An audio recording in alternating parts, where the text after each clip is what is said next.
Assalamualaikum warahmatullahi wabarakatuh. Alhamdulillah, wassalatu wassalamu ala rasulillah Muhammad ibn Abdullah wa ala alihi wa sahbihi wa man walah. Rabbi syrah li sadri wa yassir li amri wahlul 'uqdatam min lisani yafqahu qawli wasaddid lisani wahdi qalbi bihaqqi nabiyyika sayyidina Muhammadin sallallahu alaihi wasallam.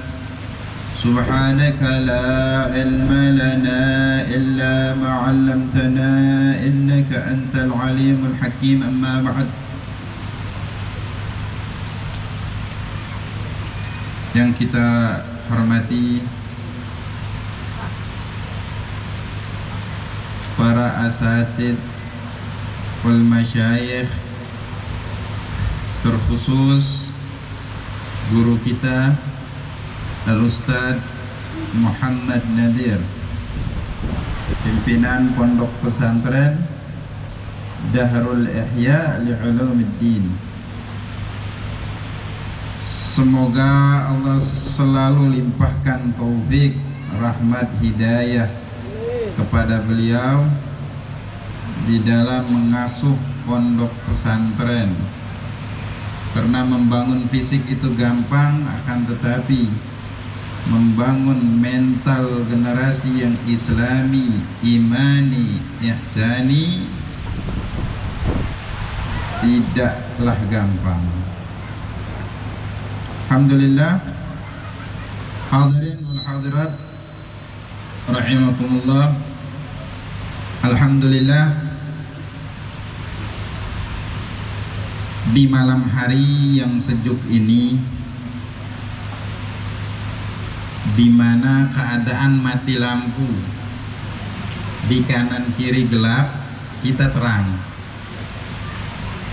menggambarkan kelahirannya Nabi Muhammad sallallahu alaihi wasallam, di mana 600 tahun lamanya, 6 abad umat ini, umat manusia ibarat aghnam bila rahi, seperti kambing yang tidak ada pengembalanya. Setelah Nabi Isa diangkat, tidak ada lagi Rasul yang diutus. Kalau Nabi ada yang mengatakan ada 4 Nabi. Nabi yang tidak diangkat menjadi Rasul itu cuma uhiya ilaihi walam yu'mar bitablighi. Makanya kalau Rasul sifat wajibnya 4, kalau Nabi sifat wajibnya 3 karena nggak ada tabligh. Kalau Nabi dan Rasul sifat wajibnya ada 4. Sidik, amanah, fafana, tabligh. Al-Habib Ali bin Muhammad Al-Habibi ada di dalam kitab Sintul Durar yang kita baca, beliau mengatakan wa kana fil jahiliyati lil mustabsirina sirajan wa qamaran munira. Nabi di zaman jahiliyah, zaman kebodohan, kemerosotan akhlak, kemerosotan di dalam akidah,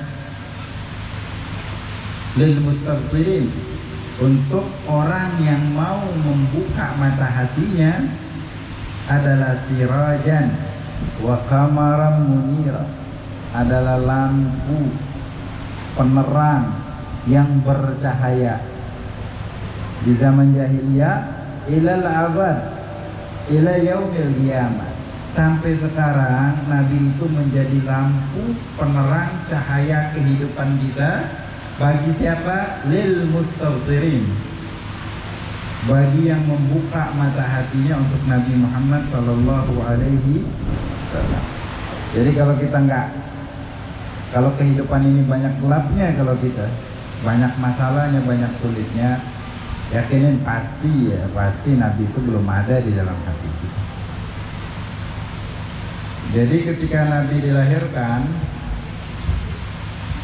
makanya hari kelahirannya Nabi Muhammad itu diingati, diperingati. Ada yang nanya, kenapa Nabi Muhammad hari kelahirannya diingat, diperingati? Kenapa nggak hari kematiannya? Karena Nabi itu lahir dan meninggal di tanggal yang tanggalnya sama, tahunnya pasti berbeda. Sama-sama tanggal 12, bulannya sama-sama Rabiul Awal. Kenapa? Karena ketika Nabi lahir ini adalah masdarur rahmah, wa ma arsalnaka illa rahmatan qul bi fadlillahi wa bi rahmatihi. Al-fadl al-ilm wa rahmat itu Nabi, dalilnya dalam ayat yang lain, wa ma arsalnaka illa rahmatan lil alamin. Fabidzalika falyafrahu. Jadi disuruh senang kita atas kepemilikan ilmu agama, kita pelajari dan kita amalkan sama diutusnya Nabi Muhammad SAW. Kenapa? Karena malam ketika dilahirkannya Nabi itu dilahirkan sesaat sebelum terbitnya fajar. Sesaat sebelum terbitnya fajar. Terbitnya fajar itu masuk subuh itu kan kata ulama fikih dengan terbitnya fajar shadiq. Sebelumnya ada namanya fajar kadzib, yaitu ada cahaya yang naik ke ufuk. Fajar kadzib tadi cuman dia menyebar dan hilang. Kalau fajar shadiq menyebar dan semakin menerangin ufuk, artinya matahari semakin dekat untuk terbit. Jadi Nabi dilahirkan di waktu itu mengisyaratkan cahaya kemuliaan, cahaya akhlak, cahaya kebaikan akan kembali menyinari dunia ini yang sempat padam berabad-abad lamanya. Ketika Nabi mau lahir, kota Mekah itu dijaga ketat oleh malaikat. Saking ketatnya tidak ada jin yang bisa mondar-mandir. Jadi sebelum Nabi Muhammad dilahirkan, jin itu terkadang dia masih bisa lolos untuk ke Lauhil Mahfuz. Lauhil Mahfuz itu tempat di mana semua apa yang terjadi di dunia ini dari awal Allah ciptakan dunia sampai hari kiamat dituliskan di sana. Jadi ajal kita semua yang terjadi, qada dan qadar itu Allah tuliskan di sana. Cuman qada itu ada yang mu'allaq, ada yang mubram. Kalau mu'allaq itu masih digantungkan, masih bisa dirubah. Cuman qada pastinya ada fi ilmillah. Dalam hadis la yuruddu qada illa du'a. Tidak ada yang bisa merubah qada kecuali itu doa. Qada itu kan ketetapan Allah, kok masih bisa dirubah. Qada yang masih bisa dirubah itu adalah qada yang mu'allaq, bukan yang mubram. Kalau mubram itu pasti akan terjadi. Mu'allaq itu seandainya ada orang dia pagi nanti akan tertimpa suatu musibah yang akan merenggut nyawanya, kecuali sebelum dia pergi dia berdoa kepada Allah. Nah ini mas. Jadi qada itu, ketentuan itu digantungkan dengan doa. Kalau doa nggak kena, kalau nggak doa kena. Hal ini disebut ada sedekah, ada doa, dan juga bakti kepada kedua orang tua. Kayak disebut dalam hadis, sedekah di pagi hari akan menjaga dirinya dari bala sampai sore hari. Sedekah malam hari akan menjaga dirinya sampai siang hari. Makanya salaf itu ada sedekah yaumiyah, pagi dan sore. Salaf ini wiridnya bukan wirid zikir aja ya. Thariqah yang ditentukan oleh para salaf itu bukan zikir-zikiran doang, enggak. Thariqah Sayyidina Abdul Qadir Al-Jailani Al-Qadiriyah adalah thariqah yang menguraikan bagaimana beliau itu bangun tidur sampai tidur kembali. Dari tahajudnya, bacaannya, beliau mengajarkan ilmu agama dan yang lain, itu namanya thariqah. Di syariat ada thariqah, ada hakikat. Syariat itu teori, tariqah itu praktek. Hakikat adalah tempat tujuan. Nah, masih bisa mereka itu mencuri. Ketika Nabi dilahirkan dijaga rapat, iblis mau cari kabar, kenapa kok rame di langit kota Mekah. Dia mau cari kabar, dihalang oleh malaikat Jibril, ditendang mental sampai ke daerah Yaman, namanya di kota Aden. Dari itu sampai sekarang mereka tidak bisa lagi untuk mencuri akhbar zaman. Mau cari-cari nggak tahu kabarnya apa. Dan Nabi Muhammad disebut Masdarur Rahmah, sumbernya rahmat kasih sayang. Beliau itu dari ibunya hamil tidak merasakan sedikit pun kepayahan, kesusahan, sakit, letihnya seorang ibu yang mengandung anaknya. Gak ada hamil kayak gak ngerasa hamil. Jadi di setiap bulannya itu ada para nabi yang hadir di dalam mimpinya, memberikan kabar gembira bahwasanya akan lahir dari rahimmu seorang nabi yang mulia.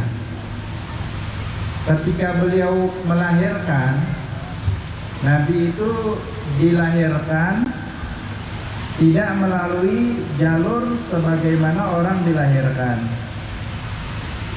Biasanya dilahirkan melalui vagina sebagaimana manusia kebanyakan. Nabi dikatakan dilahirkan enggak dari tempat itu, dibawa pusar di atas kemaluan. Dikatakan seluruh nabi dilahirkan dari jalur itu. Walaupun masih ada perdebatan, cuman ulama di kalangan mazhab Maliki, barang siapa yang tidak meyakini ini, katanya murtad beliau. Min ghairi alam, tanpa ada rasa sakit sedikit pun ketika melahirkannya. Yang membantu bersalinnya Nabi itu adalah Sayyidatuna Asiyah wa Sayyidatuna Maryam. Allah hidupkan kembali istrinya Fir'aun. Istrinya Fir'aun itu termasuk penghulu daripada penghulu wanita penghuni surga. Istrinya Nabi Nuh dan Nabi Lut, dua-duanya masuk neraka.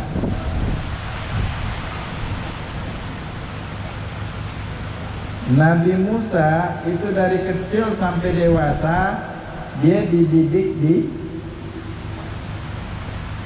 kerajaan Fir'aun. Ada lagi namanya Musa As-Samiri. Musa juga namanya, dididik oleh malaikat Jibril, besarnya menjadi orang yang mengajak menyembah berhala, menyembah anak sapi. Sejarah itu berulang. Sejarah itu penting. Di sini kita nggak bisa memvonis siapapun, baik dari jalur keturunan dan yang lain. Makanya wajib bersifat husnudzan. Ketika Nabi dilahirkan, Aba'a lahun nur. Mereka itu ibunya bisa melihat cahaya. Ada lagi Syafa, ibundanya Sayyidina Abdurrahman bin Auf. Beliau juga ikut di dalam membantu persalinannya Nabi Muhammad. Beliau bisa melihat ada cahaya yang keluar, sampai beliau itu bisa melihat kerajaan Romawi dan Persia tembus. Suatu isyarat dan pertanda bahwasanya agamanya Nabi akan melampaui itu semua. Di pemerintahan Sayyidina Umar bin Khattab, Persia dan Romawi berhasil dilumpuhkan dan jatuh di dalam pemerintahan kaum muslimin. Kemudian setelah dilahirkan, Dan malam itu juga banyak kejadian-kejadian yang luar biasa. Di Persia itu ada gedung parlemen, dan ada di atas kerajaan itu seperti kuba-kuba kecil, ada 12 jumlahnya. Sangat kokoh, tahu-tahu ketika Nabi lahir berjatuhan semuanya. Gedung parlemen yang begitu megah, yang begitu mewah, hancur. Suatu pertanda bahwasanya kerajaannya akan diporak-porandakan oleh umatnya Nabi Muhammad SAW. Api Majusi yang di Persia, yang selama 1000 tahun selalu dijaga supaya tetap hidup karena mereka menyembah api, tahu-tahu hari ketika Nabi dilahirkan padam. Begitu juga berhala-berhala, tahu-tahu jatuh tersungkur ke kepalanya. Nggak ada angin, nggak ada hujan. Ini beberapa peristiwa yang terjadi di malam di saat Nabi dilahirkan. Setelah Nabi lahir, datuknya, karena ayahnya telah meninggal ketika Nabi 2 bulan di dalam kandungan ibunya, membawanya ke Ka'bah. Beliau kasih nama Muhammad. Nama ini gak pernah dikenal di Arab. Artinya orang yang terpuji. Aku berharap terpuji di bumi dan juga terpuji di langit.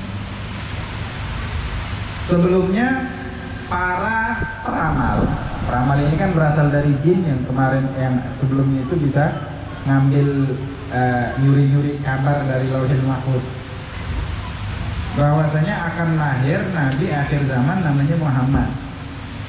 Jadi peramal udah kasih tahu. Nah, pada saat itu tersebar kabar itu. Orang-orang yang istrinya hamil, anak laki-laki, ketika lahir mereka mau kasih nama Muhammad. Maka pada waktu itu ada 15 orang, namanya 15 anak yang lahir namanya semua Muhammad. Cuman tidak tercatat ada yang masuk Islam di dalam sejarah kecuali satu, Muhammad bin Maslamah. Itu aja sahabat Nabi yang namanya Muhammad. Karena kalau kita lihat nama-nama orang Arab terdahulu nggak ada yang namanya Muhammad satupun. Jadi datuk beliau, ada yang mengatakan Nabi terlahir dalam keadaan mahtunan, sudah dikhitan. Ada yang mengatakan dikhitan oleh datuknya di umur ke-7 hari. Makbulan, jadi di bawah bulu matanya itu seperti ada kuhul, celah. Nabi itu punya mata seperti itu, tabii, nggak pakai celah, matanya seperti itu.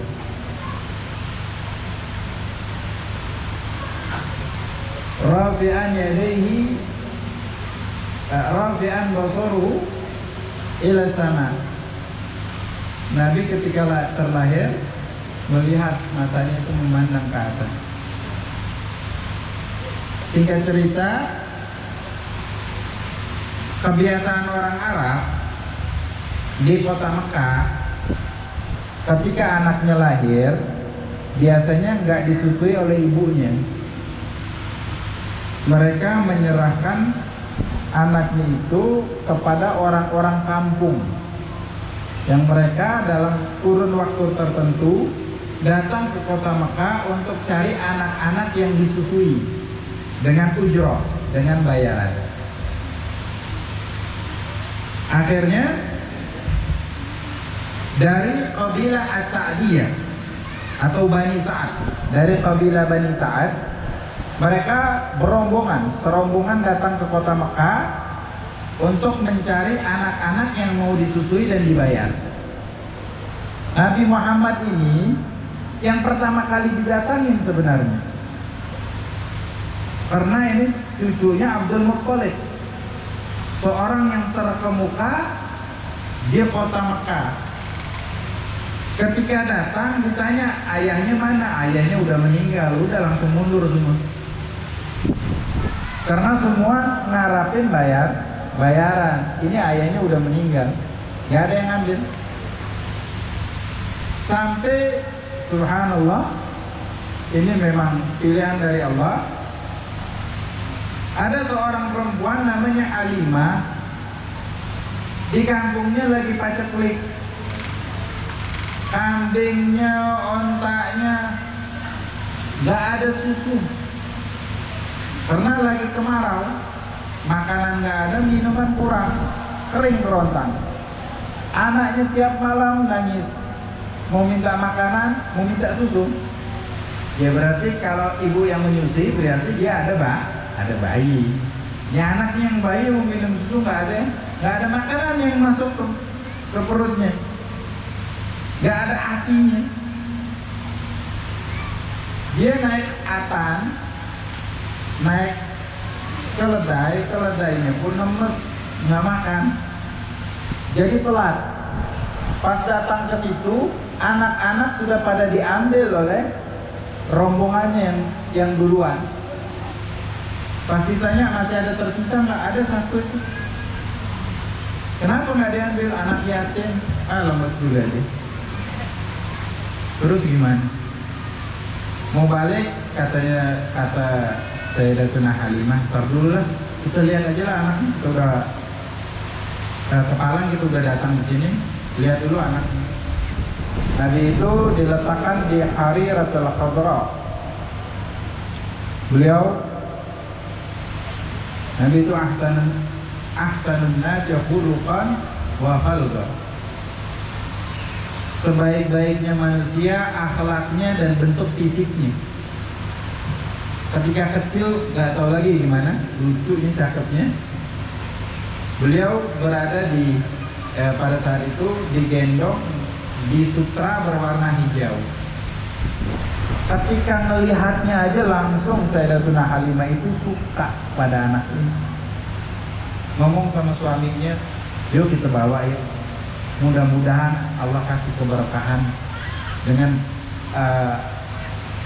anak ini. Dari ngelihat pertama pun beliau merasakan seperti itu. Udah ngomong sama ibundanya Sayyidatuna Aminah sama datunya Abdul Muttalib, kita bawa ke rumah kita. Pas dipegang Nabi Muhammad, tahu-tahu ngerasa asinya itu keluar spontan. Minum susu, dikasih susunya. Pas mau dipindahin ke sini nggak mau Nabi Muhammad, karena tahu ada saudara sesusuan yang butuh minum juga. Seperti Sayyidina Abdul Qadir Al-Jailani itu ya, kadang-kadang memang para anbiya, para aulia memang dari kecilnya itu udah Allah jaga. Sayyidina Abdul Qadir Jailani itu kalau mau disusuin waktu bulan Ramadan nggak mau dia susu siang-siang, maunya malam hari. Sultanul Malak begitu juga. Al-Habib Abdullah bin Abu Bakar Al-Idrus nggak maunya di malam hari disusuin sama ibu. Waktu beliau udah dewasa ngomong sama ibu, bu, tau nggak? Dulu waktu ibu masih gadis, waktu jalan ada beberapa pemuda jahat mau berbuat jahat sama ibu. Terus ada yang halangin, ingat nggak dulu?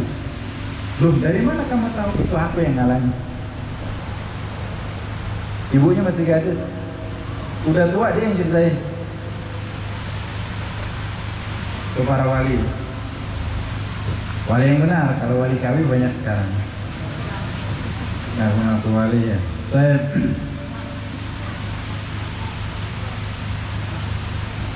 Kemudian gak sampai di situ. Tadi himarnya, apa namanya, keledainya yang jalannya lambat, kan udah pada pergi jauh, udah pada pulang rombongannya tadi. Tahu-tahu kebalap sama mereka, sampai pada teriak, ya Halimah, pelan-pelan, jangan terlalu lembut. Ini tuh bukankah ini keledai yang tadi yang kau bawa? Lah iya, benar, ini keledai. Kok bisa secepat itu sekarang? Orang saya sampai di rumahnya, kambingnya tahu-tahu yang tadi kurus jadi gemuk, susunya banyak. 4 tahun lamanya Nabi Muhammad diatur di situ, keberkahan nggak henti-hentinya turun ke rumah itu. Tadi ya, wa ma arsalnaka illa rahmatan lil alamin. Kalau rumah ada Nabi Muhammadnya sama kejadian kayak gitu. Hati di dalam diri ada Nabi Muhammadnya sama seperti itu. Cuman apalah daya, pepatah mengatakan tak kenal maka tak. Sirah Nabi kita nggak tahu. Gimana sayangnya mau dapat? Itu namanya mustahil.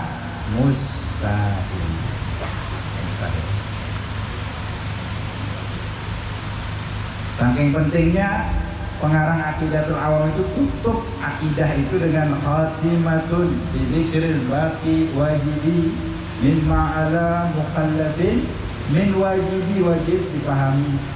Muhammadun nabiyyuna qad ursila lil alamina rahmatan wa fudila. Disebutin sirah pendek Nabi Muhammad. Makanya kata ulama fikih kitab Busyrul Karim dikatakan wajib untuk orang tua ketika mereka diwajibkan untuk memerintahkan anaknya sholat di umur 7 tahun. Muru auladakum bis shalah bis sabah. Perintahkan anak kalian sholat di umur 7 tahun. Jadi gitu ya. Orang yang mau nikah berarti dia mau tambah tanggung jawab di pundaknya. Kalau seorang mukmin sejati itu hitung-hitungannya dosa atau pahala gitu kan. Kalau setiap hari melangkah. Ketika terlahir dia nggak ada beban. Ketika balik dia wajib ada hak Allah yang harus dia penuhi, sholat, puasa, zakat. Ada hak orang tua yang wajib dia penuhi, berbakti kepada kedua orang tuanya. Ada hak tetangga, saudara sesama muslim untuk tidak disakiti, untuk tidak didengki, untuk tidak dimusuhi, dan yang lain sebagainya. Ketika dia memutuskan untuk menikah, dia tambah tanggung jawab lagi. Itu laki-laki ketika qabiltu nikahaha wa tazwijaha, aku terima nikahnya ini perempuan, itu serah terima, bukan serah terima mahar aja, serah terima tanggung jawab. Jadi kata orang tua, ini sebelum nikah anakku ini, kalau dia buat dosa di hadapanku, aku nggak tegur, aku nggak ajarin dia, aku diamin, dia dapat dosa, aku pun dapat dosa. Sekarang aku kasih ke kamu, didik nih anak. Kalau dia nggak didik, istri kamu buat dosa, kamu diamkan, kamu nggak pernah tegur, nggak pernah kamu ajarin agama, nggak sholat kamu diamkan, dia dapat dosa, kamu pun dapat dosa. Rumah tangga sakinah mawaddah warahmah, syarat dan ketentuan berlaku. Pelajarin dulu. Dia nggak bisa di-download, nggak bisa diinstal di YouTube.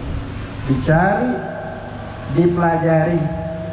Makanya Nabi itu mengatakan orang yang Allah inginkan kebaikan untuk dirinya cuma satu orang. Man yuridillahu bihi khairan yufaqihu fiddin. Orang yang Allah inginkan kebaikan di dalam dirinya, maka Allah akan pahamkan dia permasalahan agama. Suatu hari Nabi keluar dari rumahnya, di masjid ada 2 majelis. Sahabat lagi duduk.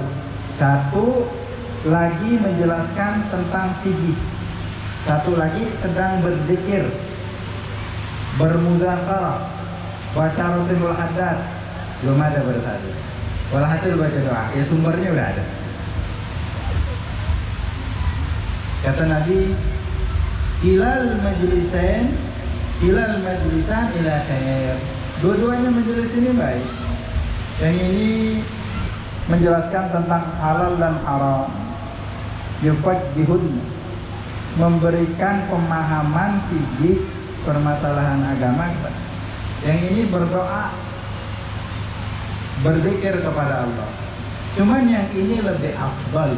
Wa bi ta'limi ursiltu. Dan untuk taklim lah, untuk mengajarkan umat, aku ini diutus. Bukankah Nabi diutus liutam lima makarimal akhlak? Bukankah Nabi itu diutus untuk menyempurnakan akhlak? Akhlak itu yang benar yang berasal dari ilmu. Jadi kalau ada ungkapan lebih baik berakhlak dan gak punya ilmu daripada punya ilmu gak ada akhlak. Ungkapan ini agak membingungkan. Akhlak tanpa ilmu, jalannya itu jalurnya dari mana maksudnya?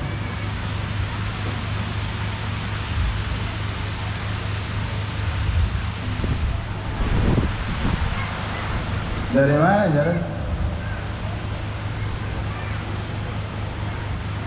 Kita baca tadi. Setiap min khuluqin mahmud fil bariyatil mahmud illa wa huwa mutalaggan an zainil. Setiap akhlak yang baik yang terdapat dari manusia itu berasal dari Nabi Muhammad. Nabi Muhammad itu adalah masdarus syariah, sumbernya syariat, sumbernya ajaran.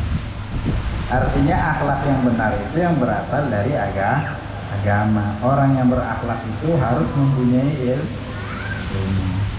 Itu ungkapan nggak benar itu, nggak benar, nggak masuk, logikanya nggak masuk.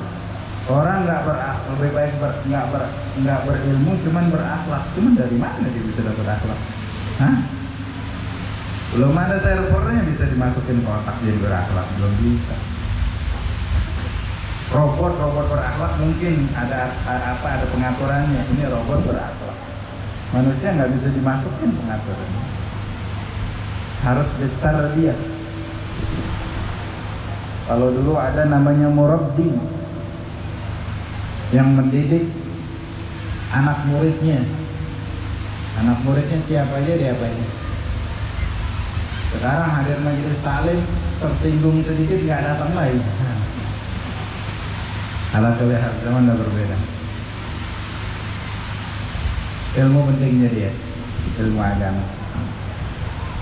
Keberkahan terus menaungi Sayyidatuna Halimatus Sa'diyah. 4 tahun namanya dibawa ke tempat ibunya. Tolong dong tambah lagi, kami pengen anak ini masih bersama kami. Sama ibundanya dikasih lagi balik. Tahu-tahu ada peristiwa di mana dia main sama saudaranya. Nabi main sama saudara sesusuannya, namanya Damrah. Datang saudaranya sambil misteri, ya ummah, adriki akhi Muhammad al-Hijaziyah, wa ma dhannantuki illa adraktihi mazbuhan. Wahai ibuku, coba engkau cepat lihat saudaraku itu Muhammad yang dari Hijaz, dari Mekah maksudnya. Coba lihat, aku nggak nyangka engkau lihat kecuali udah disembelih, udah meninggal. Kaget ibunya, ibu susuhannya. Lari. Pas lari, Nabi Muhammad itu dalam keadaan duduk sambil senyum lebar, gitu ya. Itu kita katakan tadi Nabi Muhammad nggak pernah buat susah. Di umur 5 tahun, tahu cara menanggulangi kesusahan daripada ibu. Ini kan lagi shock ibunya. Kalau ngelihat dia lagi lemas, lagi sedih, mungkin tambah. Cuman dari jauh dia tersenyum, agak kurang sedikit kesedihan dan kebingungannya. Karena kalau dia sakit, nggak senyum kan dia. Ketika dia senyum dan bahagia, senyumnya Nabi Muhammad orang terbaik di dunia dan di akhirat. Begitu indah dan berseri. Tenang hati ibunya, agak sedikit tenang. Cuma tanya, Habibi, kekasihku, apa yang terjadi kepada dirimu? Apa jawaban yang dijawab? Semua Nabi itu gerak-gerik, tindak tanduknya itu adalah syariat. Jawabnya apa? Khairan ya ummah. Aku baru saja dapat kebaikan wahai ibu. Jadi tenangin dulu. Jadi orang lagi shock, jangan kasih omongan yang macam-macam. Otaknya nggak nyampe. Jadi kasih satu kalimat yang bisa menenangkan, baru bisa berbicara. Makanya Nabi itu, beliau itu tumbuhnya tidak seperti tumbuhnya kebanyakan balita. Nanti berumur 1 hari seperti anak yang udah 2 hari. 1 bulan kayak anak yang udah 2 bulan. Lebih cepat berbicaranya, lebih cepat berjalannya Nabi Muhammad. Sampai-sampai di umur 8 tahun, di umur 7 tahun, datuknya Nabi itu Abdul Muthalib. Ada 1 hari duduk di depan Ka'bah, anak-anaknya duduk di belakang, nggak berani yang duduk di sampingnya. Nabi Muhammad disuruh duduk di samping. Ngapain? Ngajak diskusi tentang kenegaraan. Makanya disebut Nabi itu basyaran la al-basyar. Maknanya itu ini. Makanya sejarah Nabi kita baca. Kita tuh nggak tahu Nabi gimana mau cinta, itu masalahnya. Mahabbah itu derajatnya tinggi. Kenal dulu. Sudah kenal, baru tergambar di hati kita. Sudah tergambar, udah ada, jangan dikeluarkan. Ini nggak pernah masuk, gimana mau keluar? Nggak pernah ada. Digambar, pelajari, baca sejarah ringkas kehidupan Nabi. Kenapa? Karena itu wajib. Di Aqidatul Awam, kitab akidah itu kitab tauhid. Wajib diyakinin, wajib diimanin. Bukan hanya kita, anak umur 7 tahun tadi. Ketika diperintahkan sholat, bukan sholat aja kata ulama, semua dasar-dasar agama udah wajib. Itu dari kewajiban. Ketika punya anak tambah lagi kewajiban.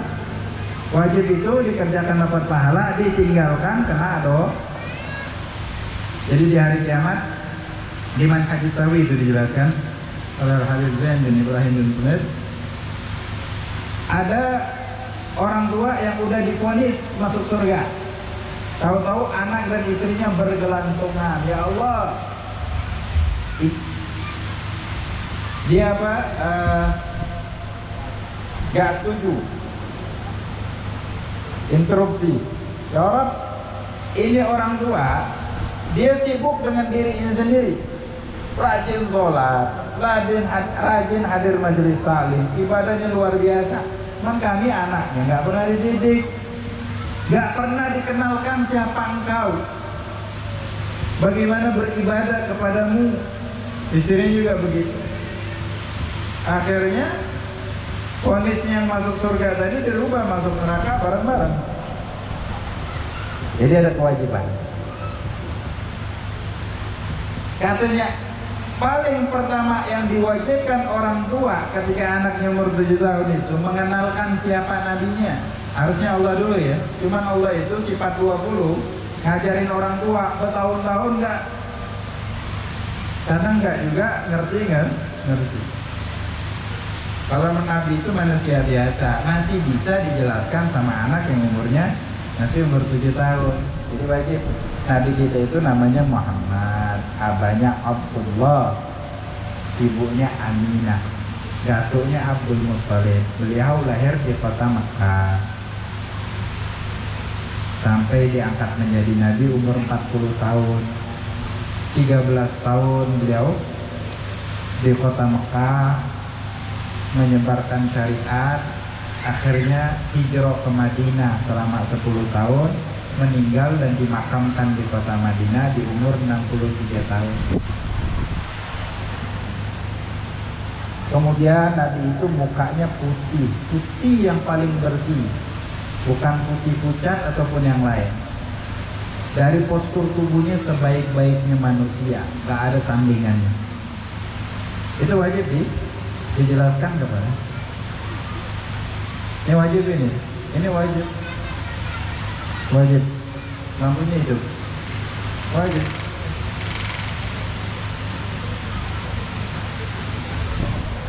Wajib menjelaskan ini kepada anak ini. Nah, orang tuanya, seorang pendidik itu bisa mendidik kalau memang cerdik. Orang yang punya ilmu bisa mengajarkan ilmunya kepada orang lain. Wajib orang tuanya belajar dulu, baru bisa didik anak ini.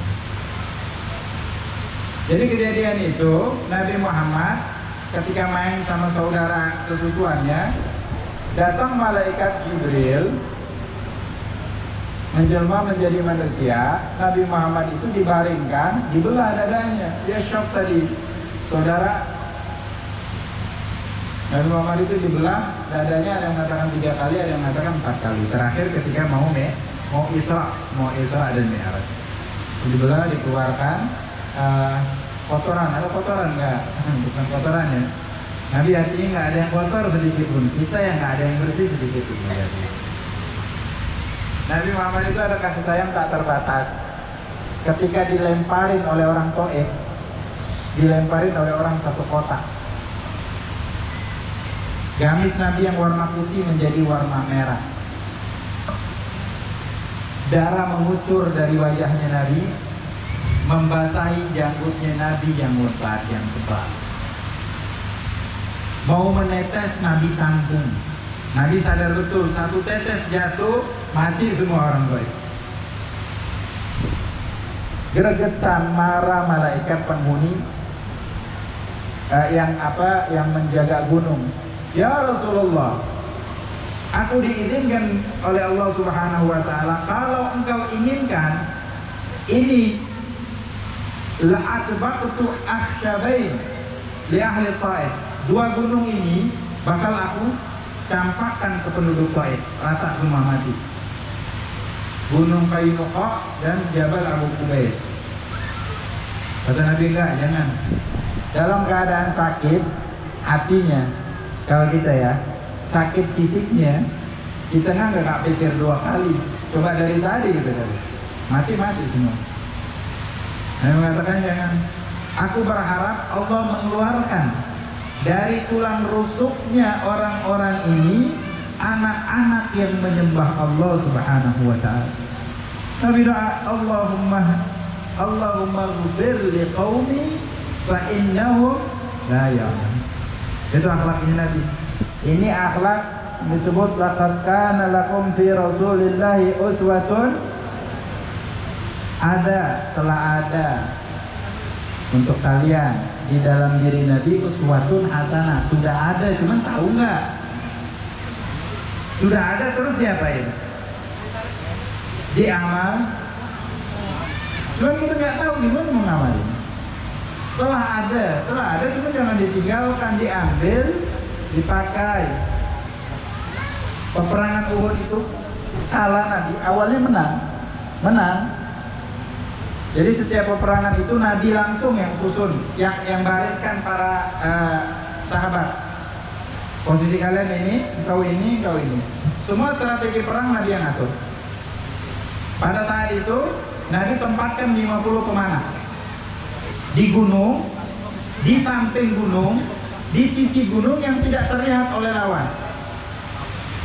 Jadi ketika menyerbu pasukan Quraisy, kaget banyak yang jatuh mati. Orang yang belakang mana lihat, nggak ada layar pada saat itu, nggak ada screennya, pada mati. Sumbernya nggak ada yang tahu. Kalau udah banyak yang mati di depan, yang belakang kocar kacir. Lihat yang ini lari, yang di belakang nggak tahu sebab, yang main lari aja langsung kabur. Makanya disebut di dalam Islam al-firaru minaz zahab minal kabair, lari dari peperangan termasuk dosa-dosa. Bisa